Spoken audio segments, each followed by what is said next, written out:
안녕하세요. 루시드 동물 메디컬 센터 외과과장 이진호입니다. 반려동물 수술이나 정밀 검사를 앞둔 보호자분들이 가장 많이 물어보시는 게 금식에 관한 것들인데요. 오늘은 실제 보호자분들께 설명드리는 내용을 바탕으로 왜 마취 전 금식을 반드시 해야 하는지 알려드리도록 하겠습니다. 동물들은 마취 상태에 들어가면 스스로 구토 반사나 기침 같은 보호 기능을 제대로 하지 못하는데요. 이 상태에서 위에 음식물이 남아있으면 역류하는 내용물이 기도로 들어가는 오연성 배령 위험이 커집니다. 특히 구토 후 흡입된 음식물이 폐를 막으면 호흡곤란, 심각한 경우 응급 사망까지 발생할 수 있어서 마취 전 금식은 필수로 지켜주셔야 합니다.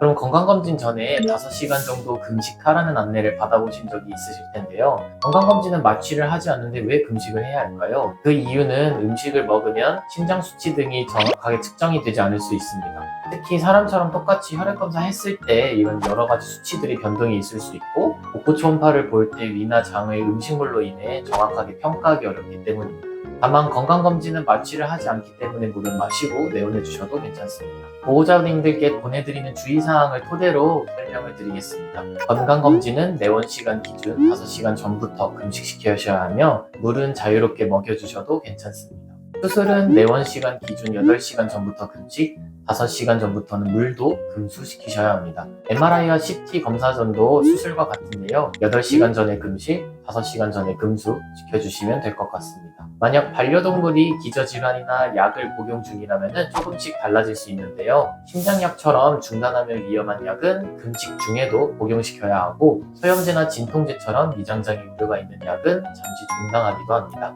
이 부분은 반드시 수의사의 진단 하에 진행되어야 하는 부분이라서 자세한 사항은 병원에서 상담하시는 게 가장 좋습니다.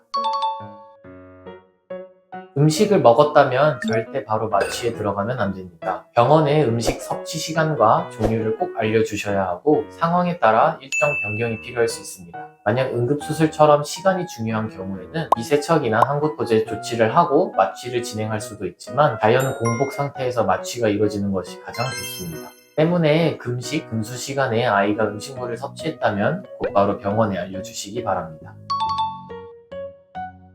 밥을 주셔서는 안 됩니다. 마취 후 깨어나는 과정에서 구토, 기도, 폐색 같은 위험 상황이 발생할 수 있어서 최소 2시간 이상 경과 후 소량의 물부터 시작하고 이후 구토가 없는지 상태를 보며 음식 섭취를 시작해야 합니다. 특히 소화기 질환이나 장 수술을 한 경우에는 음식 섭취 시작 시점도 하루 넘게 조정이 필요합니다.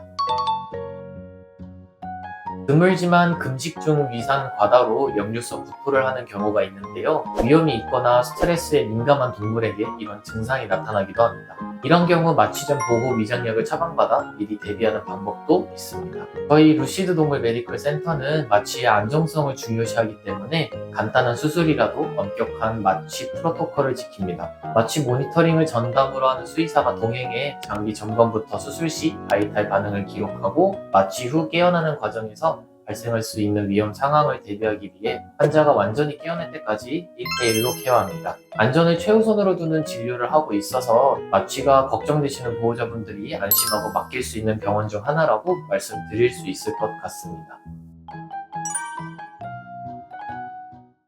오늘은 마취 전 금식이 왜 필요한지 그리고 꼭 알아야 할 주의사항까지 함께 얘기해 보았는데요. 보호자님께서 아이들이 안전하게 마취를 견뎌낼 수 있도록 내원까지 조금만 신경 써주신다면 내원 후 마취 시작부터 퇴원까지 저희 의료진과 테크니션 선생님들이 함께 세심하게 보살피도록 하겠습니다. 더 궁금한 사항은 댓글 남겨주세요. 감사합니다.